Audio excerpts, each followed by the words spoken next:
So Gabor, welcome back to the podcast. Well, nice to be back. If at a distance. If at a distance, yeah. Last time we spoke, we were face to face, maybe a meter away in a studio in London. And now we are, thousands of miles away, looking at each other over a screen through this amazing thing called technology. I recorded an extra sort of special podcast last weekend with someone called Judson Brewer, who is a psychiatrist and a behavioral neuroscientist. And he was just saying, where we talk about the virus and how contagious it is, he said, what's really interesting about the times in which we live is that we've got social media, we've got the internet. So we can, with the content we put out, we can sneeze on the brains of everyone all over the world. And I thought that was a really interesting analogy, how, we talk about the virus being contagious, but our thoughts and our actions and the panic and fear that we might put across to the people around us, but also online, that can also be contagious as well, can't it? Well, the director of the World Health Organization talked about an infodemic as well as a pandemic. And I've wondered maybe the same thing that you've wondered, which is that on the one hand, the media and the internet has allowed information to be delivered to a lot of people instantaneously as necessary, and it's a good thing. But on the other hand, I also think that the constant engagement with the information about the virus has a viral significance of its own, so that the panic and the fear is also spreading virally. So I think that technology, is showing both its potential for informational efficiency, and at the same time as a agent, as a carrier of viral fear. Yeah. And I think that's happening. Yeah, I think it is definitely happening. Gabor, before we get stuck into the meat of today's conversation, the conversation you had with me last time on this podcast had such a profound impact on people. I was recently asked on episode 100 of this podcast, what was the most impactful conversation I have had so far? And I've got to say, it was hard because there were some great conversations, but I actually said the conversation I had with you probably had the most impact on me personally, certainly compared to anything else, I think. And I think for people who are not familiar with you and are coming to you for the very first time through this conversation, I think it's worth us just briefly summarizing what we covered last time and what your philosophy is. And, again, I don't want to, reduce an hour and 40-minute conversation that we had last time down to this. But fundamentally, your belief, isn't it, that addiction comes down to our experiences in childhood. And, when I say addiction, a lot of people think, oh, it's about drug abuse or alcohol abuse, but we're talking about something much broader than that, about how much of society is now addicted, whether it's addicted to Instagram or shopping or sex or drugs or alcohol or whatever it is. Is that a reasonable, very, very brief summary for people who are new to your work? Well, no. Okay. And the reason why not is that it's a brief and reasonable summary of an aspect of my work. Yeah. But really, right or wrong, and I believe right, my work was much broader than that. I'm saying that not just addiction, whether to sex, drugs, rock and roll, or substances, but any kind of mental so-called pathology, and not just mental pathology, but much of physical pathology, can be traced to childhood experiences and how we cope with those experiences and what those experiences did to our physiology, to the functioning of our genes, and to the functioning of our emotional apparatus, which makes us behave in certain ways that either promote or protect us from illness. So what I'm saying is that a lot of what we physicians see in clinical practice, whether it's physical or mental health issues, can be traced to, not exclusively, because genetics always comes into it and other factors, but that it can always be traced to early experiences in life, and not only early experiences in life, but also experiences throughout life, So that really the fundamental message, if I can sum it up as briefly as I possibly can, is that we're not separate physiological organisms. We're part of a much larger whole, which includes the entire family system, multi-generationally, that we're born into, and the culture in which we grow up in and function in. And so that when it comes to individual disease, it is narrow reductionism to biology to think that the illness is only a physiological event in a separate individual when it really manifests an entire life in an entire context, in an entire culture. So really what I'm talking about is the unity of mind and body and the interconnection between the individual and the environment. I think that's the shortest way I can sum it up. Yeah, for sure. And I didn't, I probably could have phrased it a little bit better. And that was certainly one of the key aspects we discussed in our previous conversation rather than a summary of your entire work. And as you know, I'm a huge fan of, your philosophy. And I think at the heart of your philosophy is compassion. And it's a real deep understanding of why people have ended up where they've ended up, why they behave in the way in which they behave.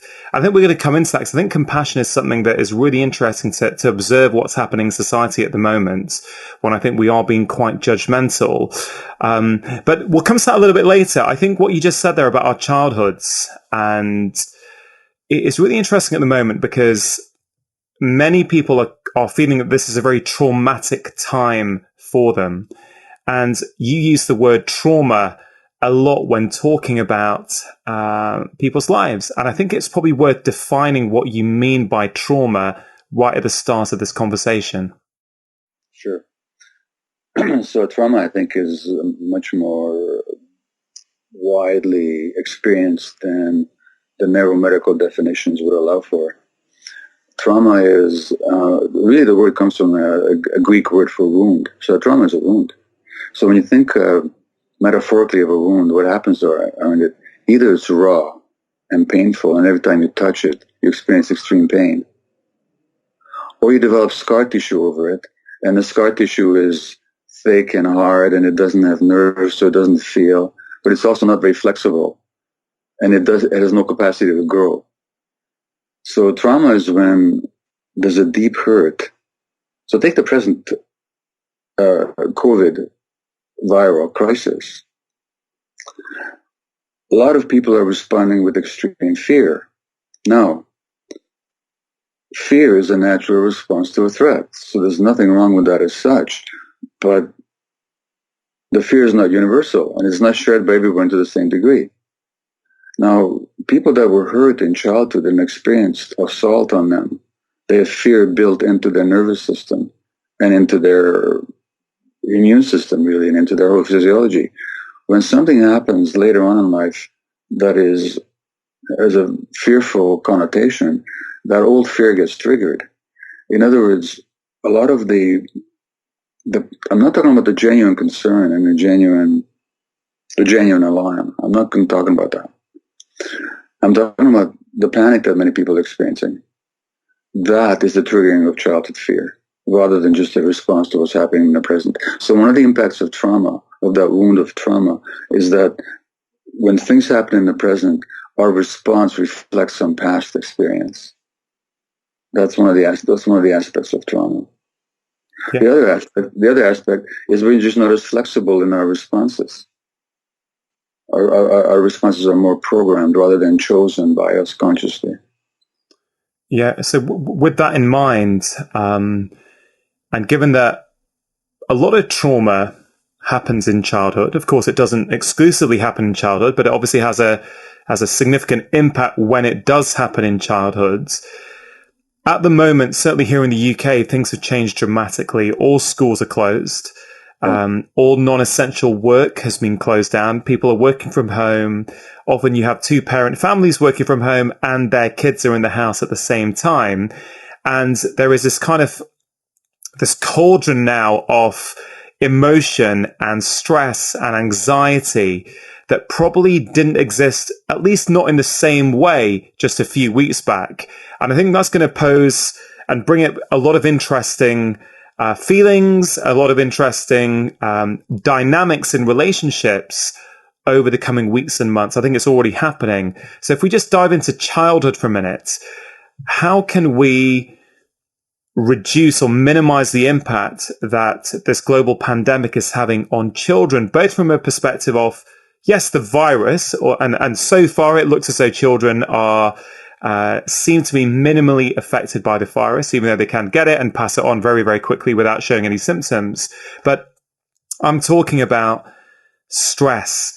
And if their parents are stressed around them and their parents are trying to work at home, but the kids are around and they want to see their parents, and the parents, without realizing it, are starting to put anxiety and stress on their kids, that could have implications for the rest of that child's life. So I don't want to alarm people, but what I'd love to do is have a conversation with you about what sorts of things should we be watching out for and what can parents do?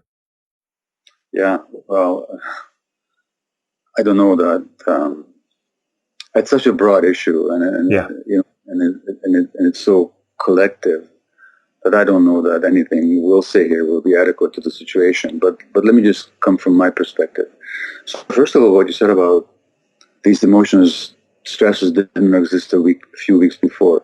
Well, that's one possibility. The other possibility is that we've always carried these emotions and stresses. It's just that we were able to distract ourselves from it. So one of the, because let's face it, when I get to travel and it so happens that right now I'm at home writing a book, so this is not affecting my work situation. But ordinarily, I'd be traveling and speaking and teaching, and people would be grateful and I'd be engaged and so on. Well, that's a great way for me to separate myself from my own internal distress. In other words, the work itself can be a distraction, and I think it's for a lot of us, Yeah. And so is it that those emotions weren't there before, or is it just that now we have no distraction from them? We can't go out and have a drink. We can't join our friends at the football game. We can't go to the pub. We can't gather around the water cooler at work or whatever, So that's the one thing. And so from that point of view, I think it's an interesting time. And I think it's time for people to notice the emotions that arise for them. And to really question, well, okay, I have this emotion. The crisis is new. It's a novel virus, and it's a novel situation. But are these emotions really novel, or do I kind of know them from the inside already? Yeah. And to speak about myself, I've been saying for some time now that even though I'm not that personally affected because I get to be at home anyway, and I can go for walks and go for bicycle rides and so on, but there's a strange feeling in my chest and tummy. It's like there's something here that isn't usually there. And just this morning I was thinking, well, is that really new? Or does this really go back to my infancy perhaps, when there were very strange and threatening times in the world? Second World War, Eastern Europe, Jewish family. And for the book that I'm writing right now, I'm actually just looking at prenatal stresses and how the stress on the mother translates into stress on the infant in the uterus, physiologically. And that mothers who were anxious prenatally, their children, their brain structure is different by the time they get to preschool, and their behavior can be affected. So what I'm saying is, I think a lot of us are programmed very early. And a lot of what's coming out right now is the early programming. And that's different from the genuine response to an actual challenge that we're truly facing in the world. Yeah. So I think it's an opportunity for us to observe what's happening. So in terms of telling people what to do, what I'm suggesting here is let's be curious about our reactions. Let's really experience our bodies. Like if you feel this tension in your chest, don't distract yourself. Actually pay attention to it and be curious about it and just sit with it. And if we can sit with our own fear, then we can sit with our children's fear. If we try to push through it and pretend that it isn't there and just offer bland reassurances, but at the same time, we're roiled up inside ourselves. Our kids can sense that. So I think the best thing we can do for our kids is to take care of ourselves. Yeah. I mean, as always, just a wonderful answer. And, something I've been thinking about a lot recently, and I spoke to Johan Hari yesterday. And I was just saying to him that for me, it feels as though our system is being stress tested at the moment. So, very similar to what you said in the sense that are these emotions really new, or in life, very much like, I don't know, let's say you've got a right hamstring problem and that only comes up when you run. Well, if you're walking around in your life and you're walking everywhere, you never experience it. So you think everything's fine. But when you start running, you realize, oh, my hamstring's hurting. It was always there, but the running has, taken you to that threshold now where it's exposing itself. And very much, I think it's what you're saying is that these emotions were probably there in all of us. Yet I love that, that whole idea about distraction is it's really something I sit with a lot over the last couple of years. It's thinking, why do we do certain behaviors? Why does somebody go to the pub and drink 8 to 10 pints of lager or drink a bottle of wine every night? And why does somebody else, for example, scroll Instagram for 3 or 4 hours in the evening? And I can't get away from the thought that for many of us, whatever we choose, ultimately it's a distraction. It's a distraction from sitting with ourselves and sitting with our own discomfort. And maybe the opportunity now is, if you want to take this opportunity, instead of distracting yourself with the news, endless news cycles on what's going on, which is obviously an easy thing to do. I love what you're saying. Sit with it. Understand yourself. Understand, is this a new feeling? And I guess what you're fundamentally talking about, Gabor, is awareness. I'm talking about awareness, and we live in a culture globally, but certainly in North America and the UK, that's so intent on distraction. I mean, you go to a restaurant, there's loud music playing and 5 TV screens on the wall, all showing different programs. What's that all about? It's about distraction, rather than just sitting there quietly and being with each other and ourselves. And although we still have the internet and we still have the cell phones and we still have the television set, still the possibility of distraction have been diminished. Now, I think that for a lot of people, even watching all the news about the virus is a distraction, rather than being with how it is for them. Because really, how much time a day do you have to spend reading about the virus to find out what's going on? 5 minutes? In 5 minutes, you can get the latest information. Now, when you spend 3 hours a day or 4 hours a day or compulsively, and I've done that myself, because I'm not criticizing others, but, just reading, what does The Guardian say about the virus? What does the New York Times say about it? What does this Canadian newspaper or that? What am I doing? I'm actually distracting myself from just how it is for me. And so that even reading about the virus can be a distraction from the feelings that the virus has triggered in us. Yeah.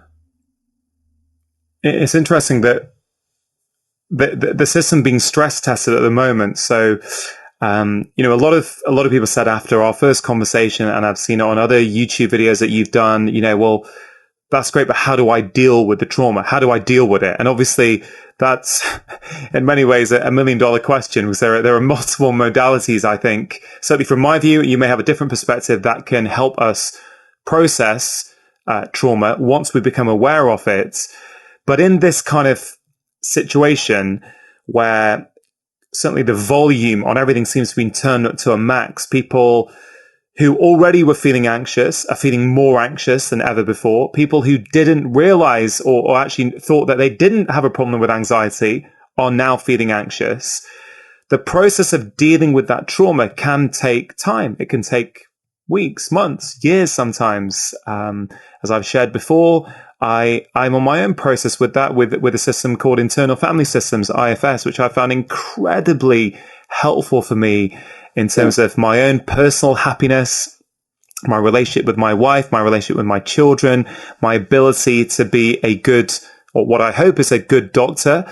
That has helped me no end. And I realize now that I can look back on previous behaviors and look at the fact that, you were distracting. You weren't happy. You were doing that to gain external validation, to get whatever it was, because I couldn't sit with what was actually going on inside me.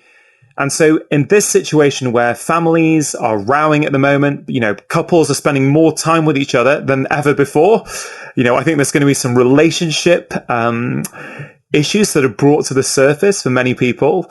There is going to be, with children. I know this is happening because people have already reached out for help on this, saying, look, I'm snapping at my children a lot.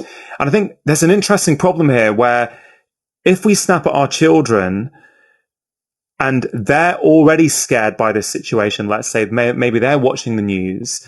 But then if the way we can help them is to be present with our own thoughts and present with our own feelings and sit with them, that's a long-term process. And I guess what I'm trying to get at, and I don't think there are some simple tips, but I'm wondering if a parent in that moment is feeling, why are the kids not letting me work? I've got all this work to do and they want to snap. What is there something they can do? Is it like taking a step, having a deep breath, going outside and then, or is it simply explaining to the kids, hey guys, look, I'm really stressed at the moment. I know you guys just want to talk to me, but I'm feeling really, really stressed. Can I have 5-10 minutes to myself? I mean, I don't know. Have you got any practical guidance in the moment? Well, before I get to that, two things. One is, I'm just struck, or here we are. You trained as an internal medicine specialist or as a specialist? Internal medicine initially, and then I moved to family medicine. I know, so I remember that. So between all the years of training and practice, I've had over 3 decades of medical practice, and all the 3 years of training between you and I, nothing in our training prepared us for this, did it? And so here we are having this conversation, trying to come up with some wisdom for people. I'm just trying to all the people that are listening to us, Rangan and I, we weren't trained in this. Yeah. No, nothing. I mean, our experience, we can bring to bear the experience and whatever wisdom we may have gleaned from that, but nothing in our training prepared us for this. This is just bigger than all of us. That's the first point. But the second point is, I'm struck by your phrase about how the system we're being stress tested. Now, that has a specific connotation in medical language. You put somebody you suspect has heart disease, or you want to rule out that they don't, and you push them through a stress cardiogram. You put them on a treadmill, and you have them run, and you do a cardiogram. How does the heart respond to the extra oxygen demand that you bring on it? Well, that's what's happening to all of us people. I liked your phrase about that. We're being tested now to see about our emotional oxygen supply. Yeah. And so when we're at home snapping at our kids or being tense with ourselves or whatever happens with our spouses, this is the stress test. And the stress cardiogram will reveal, or just walking, to go back to your analogy of the hamstring, the stress cardiogram will reveal the real state of your heart, whereas just lying in bed will not. Yeah. Or walking even slowly in the street will not, unless you've got really severe heart disease. So yes, I really like that way of putting it, that the system is being stress tested, and not just on individual, but also on a social level. Now, I haven't answered your question. I know it's easier for me to theorize than just to answer your question about what actually to do. But yes, I think awareness, as you said, and if I notice that tension in me, I don't believe in timeouts in parenting in terms of punitive timeouts, but I certainly believe in the parent taking a timeout and saying, I just noticed how tense I am. I need to go on the balcony and take a few breaths. or I need to sit and just think, or I just need to listen to a piece of music right now to calm my autonomic nervous system. So in other words, do something that we ordinarily don't do, most of us in our lives, which is to allow ourselves to have our upset emotions and give them some space without acting them out on the people that are close to us. So take that time and do check in. And don't be ashamed to acknowledge your vulnerability and your upset. But don't make it your child's problem. Yeah. I mean, look, we're recording this at 6 p.m. UK time. So, just to share an experience that just happened with me, like I'm a pretty optimistic guy. Generally speaking, I always think things are going to be okay. And on a personal level, I'm not getting too panicky or anxious about what's going on in the world at the moment. So I think I would have done in the past, but at the moment I'm not. For whatever reason, I'm not. But what I am doing, and I'm super aware that as I express what's been going on with me, I've no doubt that you may dissect it out for me shortly and tell me what I really mean by it, in a good way. But I have been putting a little bit of pressure on myself to communicate regularly with my followers in public. I was on BBC News 2 or 3 times last week, on the radio a few times, and I really felt that at this moment when people are really feeling scared, I really wanted to go on and actually try and be a voice of calm and reason and share some positivity. I've also put a lot of pressure on myself to put out lots of information on social media to try and help people, more podcasts to help people. And I realized today I wasn't feeling great. Just a few hours ago, I actually said to my wife, I said, "Hey babe, you know what? I think I just need to chill out a little bit and actually just forget about doing all that for half a day or one day. It doesn't matter. I need to just be aware that I don't need to put this much pressure on myself." Anyway, the point I was trying to get to is that my kids are at home at the moment, and, at about 5 o'clock, because I'd been working most of the day, they're like, "Oh, daddy, can we play outside?" And instead of snapping at them, because I thought I've got to check the Skype connection's working, I've got to check my microphones, all this kind of stuff, I just said, "Hey, darling, listen, I would love to play with you at the moment, but I've got this podcast that I'll be really looking forward to doing with Gabor Maté." And and said, "Gabor Maté, well, hey, Dad, go ahead." That's fantastic. He did actually, but I don't know what I was going to say that, but he did actually say that. But I just explained it to him. I said, "Look, but I tell you what, if you fancy a game of table tennis for 5-10 minutes, that's going to really help Daddy unwind a little bit, because I've been feeling quite tense. So if you want to do that, that'll be great." And you know what? I've realized, and that's just one instant, but I found that when I explain things to the kids, and my son's 9, but I do this for my daughter who's 7 as well, that is something I don't think I used to do 5-6 years ago. That's something I've learned. I've got to say my wife has been incredible here, because she's always wanted to explain things and explain feelings to the kids. And I think I very much learned from her there. But you know what? They get it. And they're like, "Yeah, okay, Daddy, cool. I get it." And I'm sharing that because A, I want to, but B, maybe that's going to be of use to someone listening to this when they're in that situation. I would just be honest with your kids, because I think a lot of the time they prefer that than just you snapping at them and saying, or not you, I'm not trying to judge anyone else, I'm saying me, then snapping, I'll be, no, I've said I haven't got time. I think we're going to have two very different outcomes depending on how you interact with your kids in those moments. Well, I think you shared a beautiful example. First of all, you didn't make the kid wrong for wanting to be with you. "Oh, leave me alone, I got work to do." You said, "I'd love to spend time with you. It's just such and such is happening." And then you actually explained what it was like for you. And not only that, you offered them a possibility of actually helping you. Yeah. Now, it's not that we should expect our kids to help us, but kids want responsibility. And when they're able to handle it, hey, if playing a game with you would help you calm down, isn't that great? Yeah. I must be a very important person, So, I mean, that's great. Going back before then, I'm sure that if you've done Dick Schwartz's Internet Family Systems work, you can realize that when you say you put pressure on yourself, you'd probably say a part of you was putting pressure on you, And at some point you might want to, if you haven't already, inquire about that part. Well, why is that part pressuring me? And I'm sure you're going to find out. I don't have to tell you, do I? Well, I mean, have you done that inquiry? I've been sitting with that. Like I've not got to the bottom of it, but I've certainly observed that, and I've been writing a few thoughts out and thinking, where is that coming from? And I'm sort of, which part of that is me? And I have again, I think I need to spend a bit more time sitting with my thoughts and not distracting myself with work and trying to help others, when actually maybe it's time to sort of spend a bit more time helping myself. But, I think I've got a pretty good idea of where this might come from in my early childhood in terms of what I perceived was important for me to do.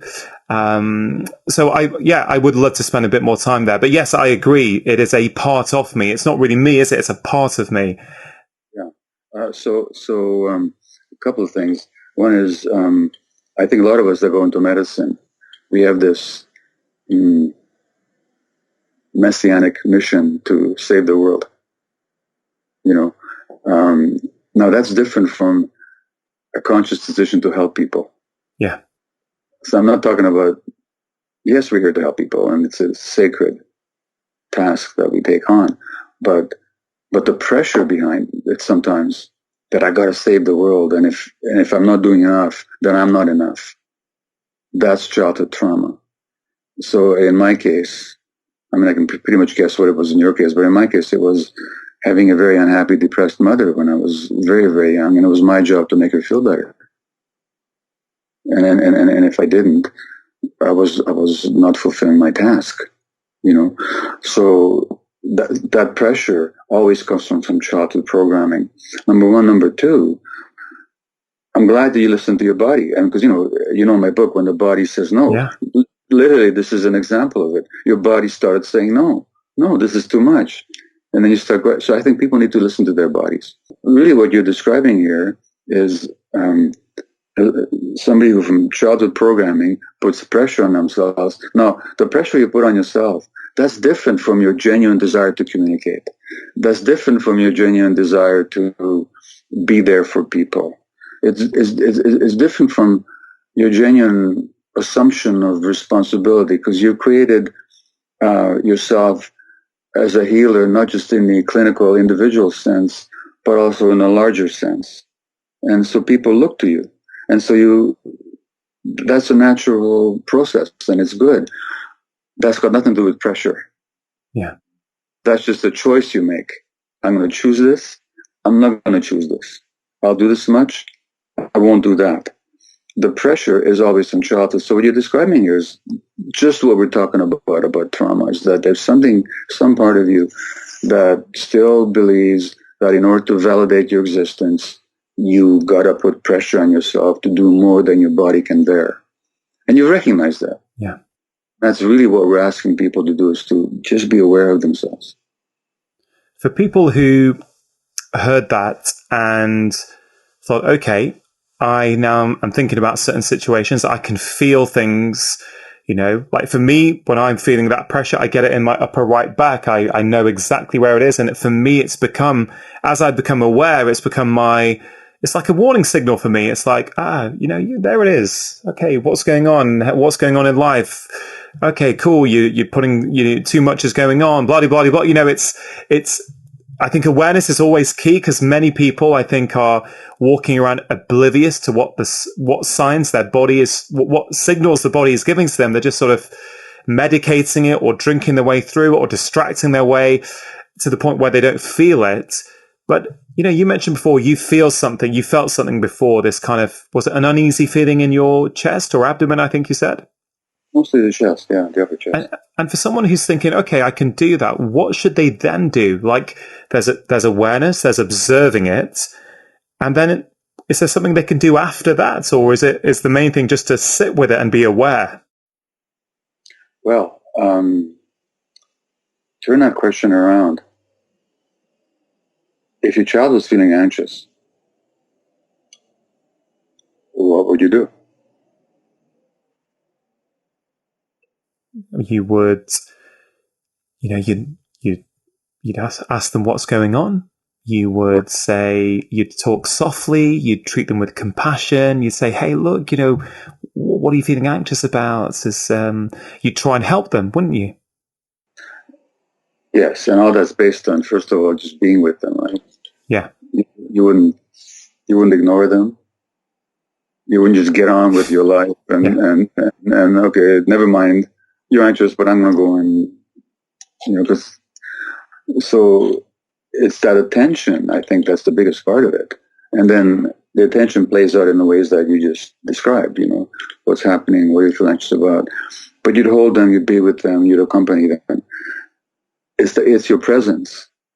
It's your capacity to be present with them. That's the soothing influence on a child. Yeah. And then what you say is actually secondary. What you would not do is talk them out of it, ignore them, make them wrong for it, give them advice that they didn't ask for, so just attending, I think, is really the answer itself. Because once you attend, and if you can attend to yourself, I teach this method called compassionate inquiry, and if you can just bring that compassion to yourself, oh, you got this feeling here. Okay, well, let's just sit with it. Let's just notice it. Let's just allow it. Let's not say there's anything wrong with you. Let's not try and talk you out of it. Let's not ignore it. I believe that process, and then, okay, is this a familiar feeling? Have I experienced this before? Oh, yeah. It's not that attention. I think that's the healing part, and or the healing process. And you might have to do that 3 or 4 times a day, as you would with your child. Doesn't take a long time. Yeah, the big feeling that's coming up for me as we're having this conversation is that for some of us, could this global situation, for all the problems that are there with it, and of course there's going to be, rightfully people are concerned over the people who are going to get sick, and neither one of us is trying to minimize that, but just trying to look at the other side for a minute. For some of us, could this be the biggest opportunity for growth that we have ever lived through? Many of us have not stress tested the system. Certainly, I'm in my early 40s. I don't recall a time like this ever. I actually, before the strict self-isolation rules came in the UK, about a week and a half ago, I went round to my elderly neighbour who's 91, who I hadn't really seen for about 6 weeks. And I thought, Rangan, you should really just go and check that she's okay. Her kids don't live nearby. She's by herself. There's all this kind of isolation. So I went round, I nipped in, checked everything was okay. And I said to her, hey, look, does any part of this remind you of the war, the Second World War?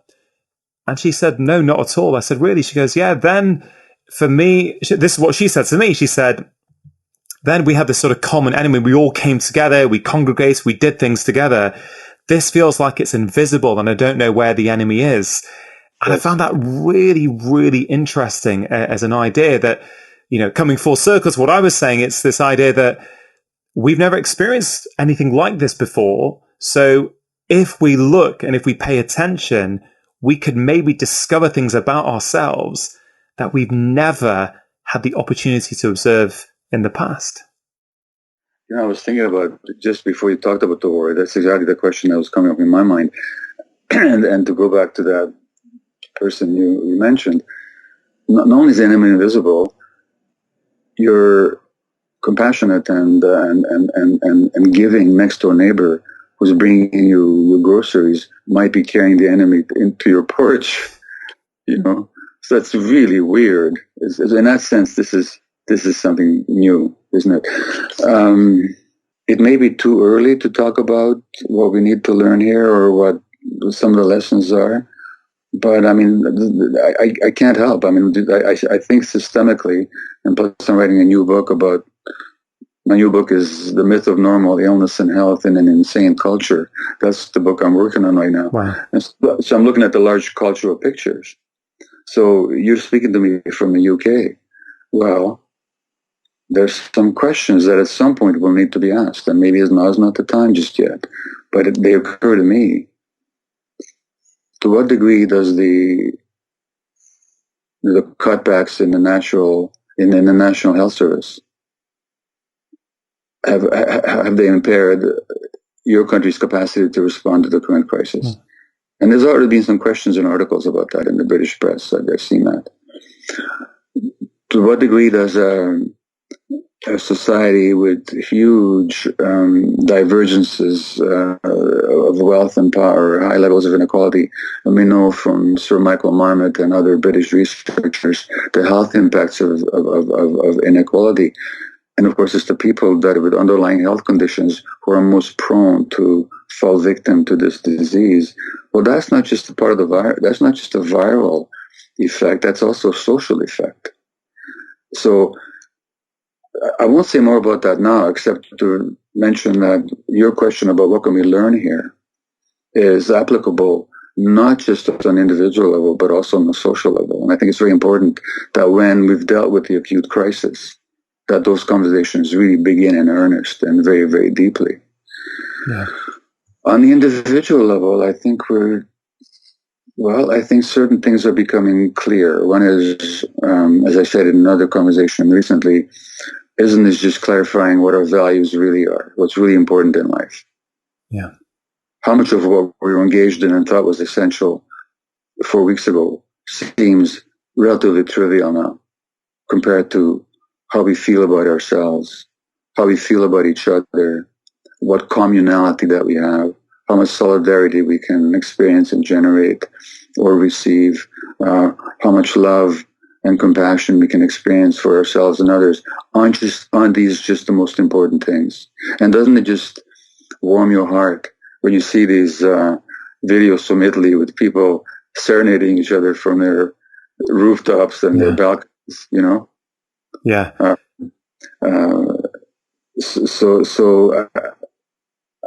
I think that's already emerging is what's really important to us. The other thing that's emerging is, which goes along with the entire conversation that we've been having, is what are our internal resources that we can contact to get us through this? I mean, this really is training in a certain sense. It's like heavy lifting.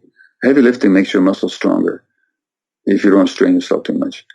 And so what internal resources can we muster, look to, and find to help us deal with this current threat to our well-being as individuals and as a society? So I think there's powerful teachings here. We might be too close to it yet to know what the teachings will be, but we can do what you're doing already, which is to look upon this as a learning opportunity. Yeah. And as we go through it, keep asking ourselves, okay, what is here to be learned? What is here to be learned? What can I learn today? Yeah. You mentioned inequality, and, you know, we know all around the world, but certainly here in the UK, that, you know, depending on which postcode you live in, your health outcome, your lifespan could be up to 10 years lower. And it's to do with income and poverty and all kinds of other factors, which are probably the biggest determinant of health, actually. And it's interesting for me that when we talk about equality and inequality in that context, we can also look at it in a global context, in the sense that we've been so individualistic as a society. On an individual level, it's all about me. You know, can I earn what I need to earn and actually buy the house and get the job that I want, irrespective of what's going on around me? Countries have been doing that. We need to make sure we're the strongest and we've got everything in order. But hold on a minute. Now we've got this global problem. It doesn't really matter whether you're a rich country or a poor country, in the sense that that virus can still come and penetrate in. And therefore, it's like, well, is it possible for us to be individually well, whether you talk about a person or a country, if all around us is unwell? And I don't think it is. Well, and that's another big lesson here, isn't it? Because we live our lives, as you say, as if we could just avert our eyes from what's happening in the rest of the world.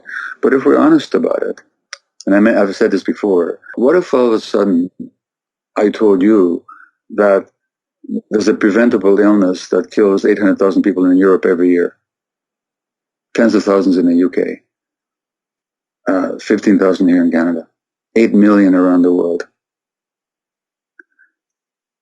If I told you that there's such a preventable disease, you'd say, well, yeah, what is it? And how, if it's preventable, why don't we prevent it? Well, there is such a disease. It's called air pollution. Air pollution kills that many people every year. The numbers that the coronavirus has claimed so far is nowhere, nowhere near that. Now, which is not to say to minimize the viral threat, but it's to say that we do live our lives most of the time oblivious to reality. And this virus is waking us up to the fact that we're all living in the same world, that what happens in one country affects what happens in another country. Now we're aware of that, but that's true all the time. So perhaps we can come out of this with more awareness of that generally, not just at these sudden catastrophes. Yeah. That's the first point. The second point is that all around the world, there are many areas where there's illnesses that are rampant because of poverty, because of lack of health services, and because of lack of proper food and so on, that claim many, many, many lives. It's just that here in the West, we're shielded from that. So we don't have to make ourselves aware. And then there's a third level, which is, to me, we're getting into the realms of evil. There are places in the world where illness is imposed because of war and intervention and occupation and exploitation. I'm thinking of a place like Gaza, which I've visited, and I don't make a political statement here, except to say that in that small area, there's all those hundreds and thousands of people cramped together. And because of the political situation and the blockade, which is largely supported by the West, only 5% of the water is potable. Could we at least in these times lift those sanctions on those countries? Could we at least in these times not lift the sanctions on Iran, which makes it hard for them to import medical equipment? Yeah.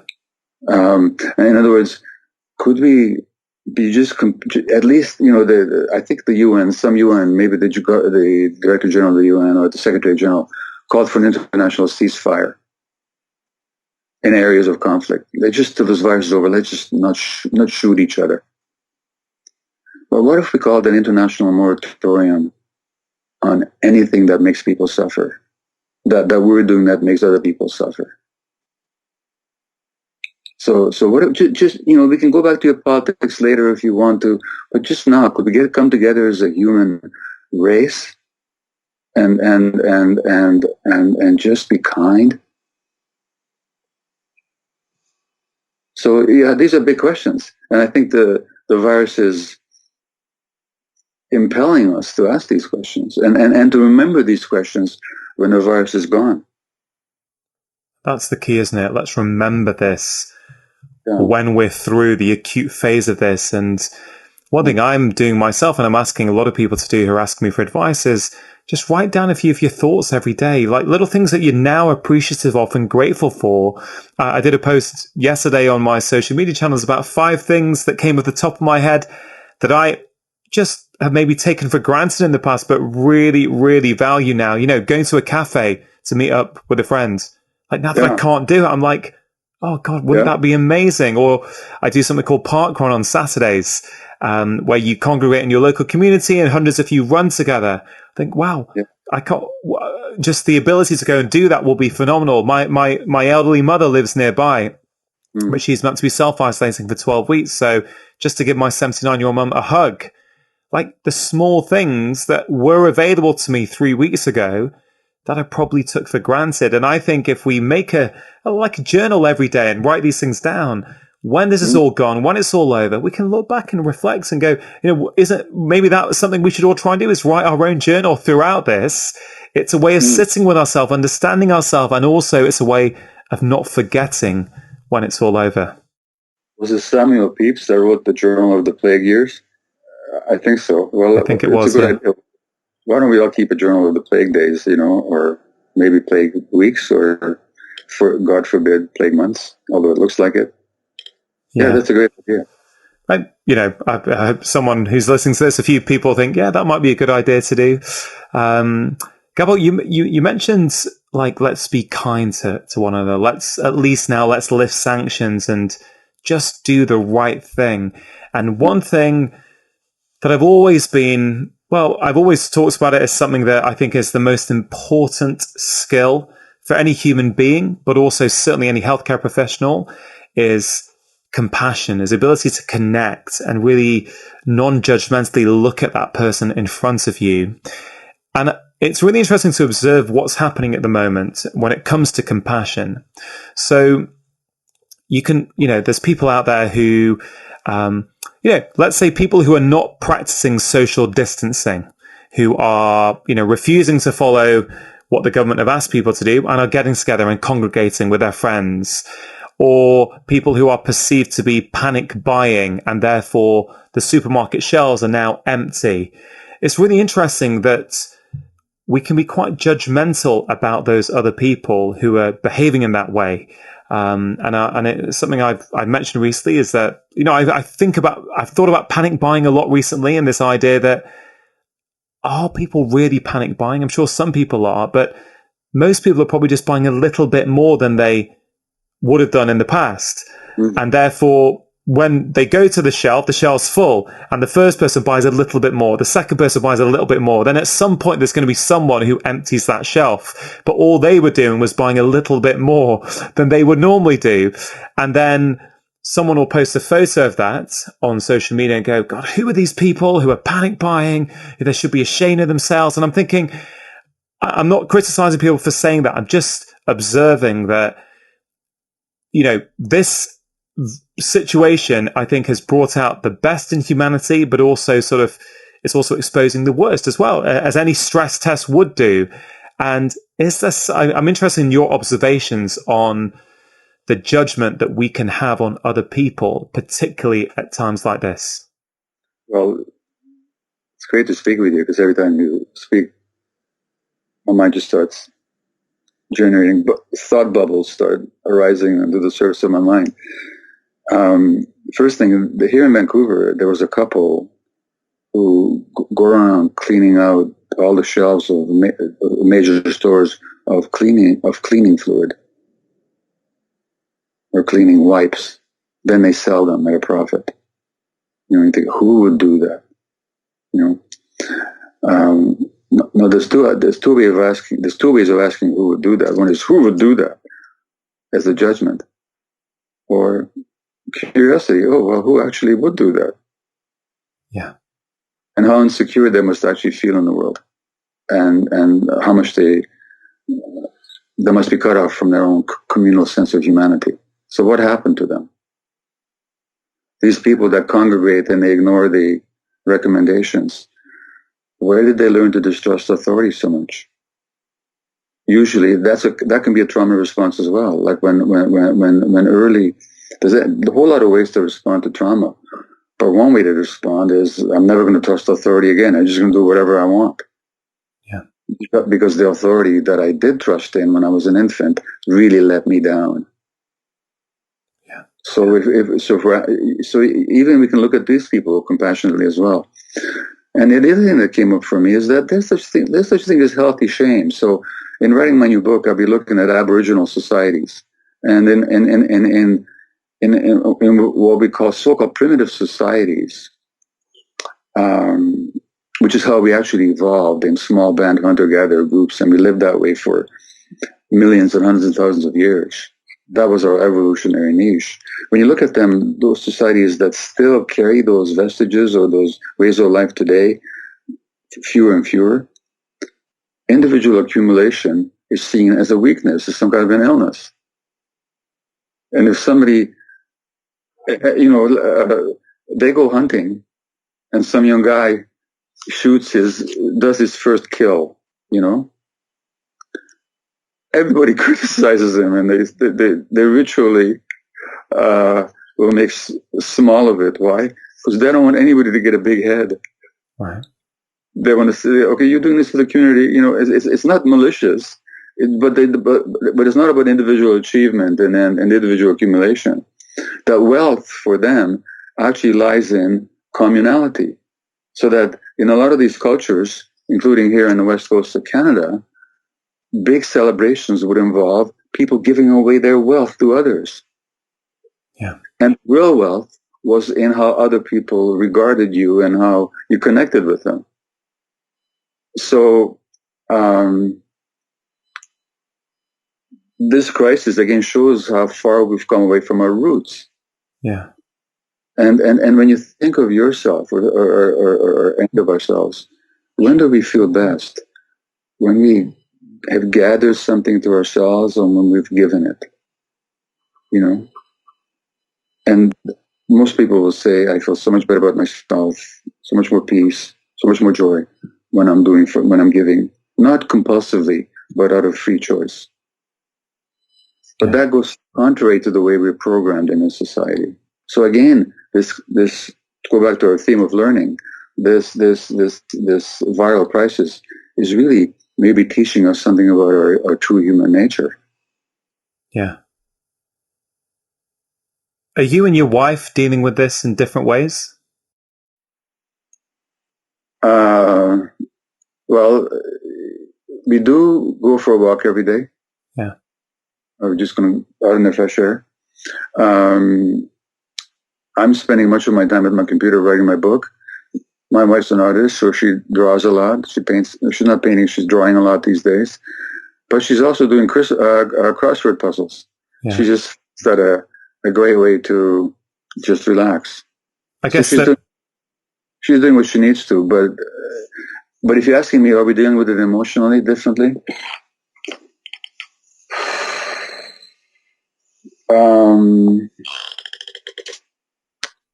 And I guess let me just clarify, the point of my question wasn't really to inquire about you and her individually. It was also more really the broader question. Do you feel and do you see that men and women, of course, there's going to be huge individual differences within that, but broadly speaking, can we say that men and women tend to deal with these things in different ways? Are there some broad strokes that we can explain that with? Well, there's a lot of work that's been done on the different emotional coping styles of men and women. And women tend to be more in touch with their emotions in general. They tend to come more from the right side of the brain, which is more holistic and inclusive, whereas men tend to move towards the left side, which is more.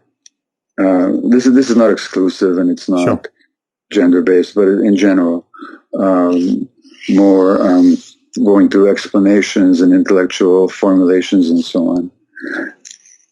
As to how that's showing up right now in the current viral situation, that'll be an interesting study, won't it? Yeah. To look back later on and say, well, how did men and women differentially, if there was a differential, how did they differentially deal with what's going on? I don't know that I have an answer to that right now. I think another thing that would be really interesting to look at some point in the future when the dust has settled is, and it's that sort of slight seesaw that I was mentioning to you before, this idea that, okay, all these measures that are being taken, these kind of frankly never been seen before measures by countries all around the world, are to limit the spread of the virus. So we're asking people to isolate, well, certainly physically isolate themselves from each other, not go about their everyday lives, not congregate with other human beings as social beings. In the UK at the moment, we've been told we can go outside once a day to take exercise in the form of a walk, cycle, or run. And we can also go to the shops once a week, or we're being encouraged to. I mean, this is pretty restrictive compared to what normal life used to feel like. But what I'm interested in is, are we going to look back or it would be interesting to look back at some point in the future for all the lives we may hopefully save from getting, severely affected by the virus, then needing intensive care and all this kind of stuff. On the flip side, what sort of damage are we potentially going to do to society with this isolation, with this anxiety? Because I feel, and I so hope I'm wrong on this, but I imagine that we may well see in a few months, a litany of mental health issues and anxiety and depression and all kinds of things on the back of this. And then it's that whole acute versus chronic piece, that we're not taking these chronic things like air pollution and mental health and all these things which kill millions of people each year seriously, but we are with the virus. And I think there's a really interesting thought experiment there, is that, will it have been worth it? I don't mean to sound, I'm very conscious. I don't mean to sound as though I think we should be taking the measures to protect life, right? So I'm not saying we shouldn't be, but will we look back and go, was there an unexpected consequence of doing that? Well, I've had the same question come up in my mind. Let me tell you a quick story. Just before you called me, a friend of mine called me, another retired physician.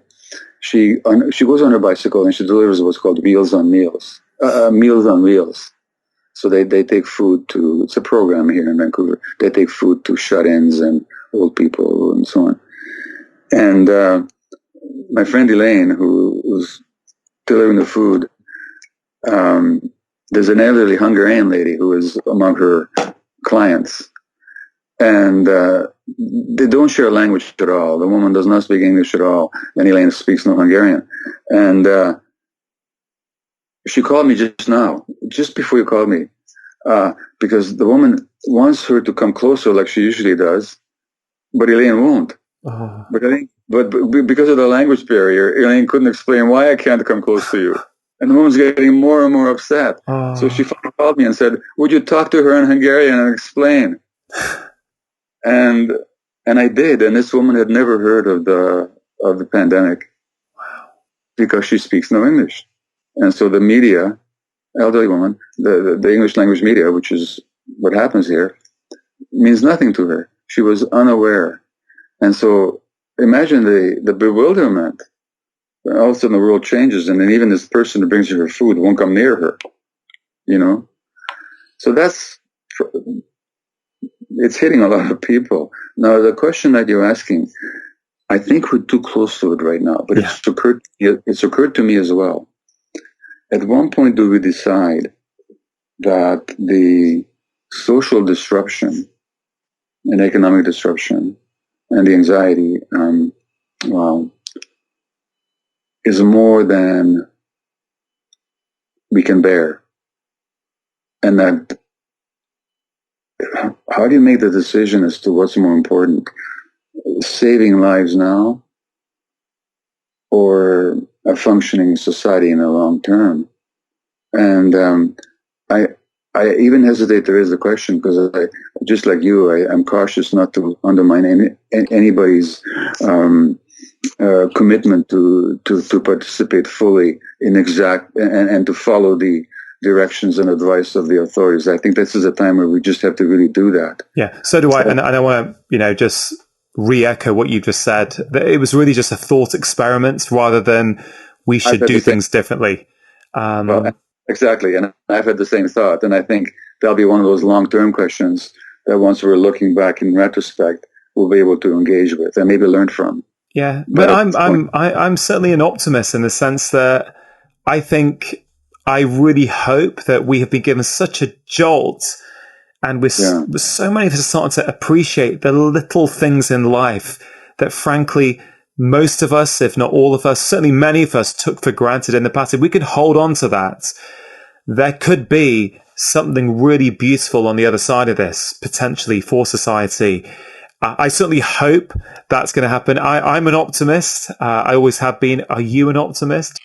Well, human beings have tremendous capacity for transformation and depth and spiritual and emotional growth.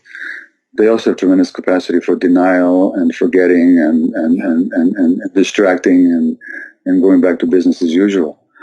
I don't know how it's going to play out. Yeah. I think it'll play out in both ways throughout society. Certainly on an individual level. I think on an individual level, there'll be a lot of people that will have learned a lot of valuable lessons here about what's important. On the social level, I don't know. In fact, I'm rather pessimistic, at least in the short term. Yeah. Look, in Britain, if I remember correctly, there's one study that I read that I collected for my new book. Something like 10,000 people have died because of austerity in Britain.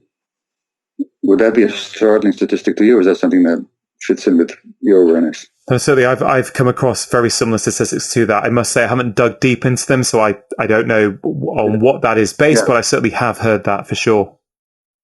Yeah, so that's one piece of information that's resting on my computer somewhere. But we seem quite content to allow that. Yeah. And to persist in it. And that's a lot of people dying. A lot more people than I hope will die in Britain of this particular disease. So, will this teach us when other catastrophes have not? I don't know. And that comes to a whole social issue of its, there's a social structure and there's a power structure that is invested in things being the way they have been. Yeah. I don't know that that's going to change. And the question is, will people demand a change, or are we going to just be so grateful and happy and joyful to go back to our lives that we'll forget about these larger questions? I rather think in the short term, that's more likely. Yeah. I think. It's a great point. And, we've got things like Bill Gates' TED Talk from 2015 where he's sort of said this was going to happen. Other people have done that. There's someone called Devi Sridhar, who I'm hopefully talking to soon. His professor of global health at University of Edinburgh, who's well worth following for people on Twitter at the moment in terms of her thoughts on the pandemic and how we're dealing with it. It's really, really interesting that a lot of people had been predicting this, yet a lot of certainly the UK, didn't spend the millions, probably the billions that were going to be necessary to be adequately equipped to deal with it. Whereas now we're going to have to spend trillions on the economic implications of it. So even with that knowledge, we weren't prepared to spend. It's like that prevention versus cure piece, right? We knew, well, the scientists knew, but we still didn't do anything about it. And now we're going to be paying way, way more on the back end, trying to fix something that potentially could have been sorted at the front end. And the other big question that brings up is is there something about our way of life and the way we relate to nature and the earth that somehow potentiates this kind of a crisis? And I've already seen those arguments being made, those questions being raised. That's another huge inquiry, I think, that would need to be held with whatever result, but I think we need to look at it. And so the real question again is, are we going to remember the big questions when this is over? Yeah. And are we going to be committed to delving into those questions in the depth that they require and deserve? Yeah. And or will we get naturally enough, perhaps, caught up in trying to catch up to what we've lost economically and in other ways? Yeah. Well, Gabor, for me, it's always a pleasure to talk to you, and just the opportunity to sit with you and just have a conversation is something I find incredibly stimulating and incredibly inspiring. I've said on many times, I think your voice is one of the most important voices globally right now in terms of health, in terms of compassion, in terms of addiction. And I'm really excited that you're writing a new book. When is the new book coming out? Do we know yet, or is it still too early to say? It's meant to come out next year. I have to confess, I've been struggling with it. As a matter of fact, you mentioned internal family systems. I actually called Dick Schwartz and had a conversation with him because I needed some help. Because a part of me was really just ready to be in panic about, did I this time bite off more than I can chew? This book I'm writing, is it more than I can actually fulfill on? And I found it a helpful conversation to get in touch with that panicky little inadequate part of mine, Yeah. So I think we all need help at this time, Yeah. and maybe a final message I think you and I would agree on. And by the way, it's also wonderful to speak with you. I just really enjoy our conversation. I just like the quality of connection that experience when I'm talking with you. But maybe one lesson we can all learn is, let's just be vulnerable, people, and ask for help when we need it. Yeah. All of us.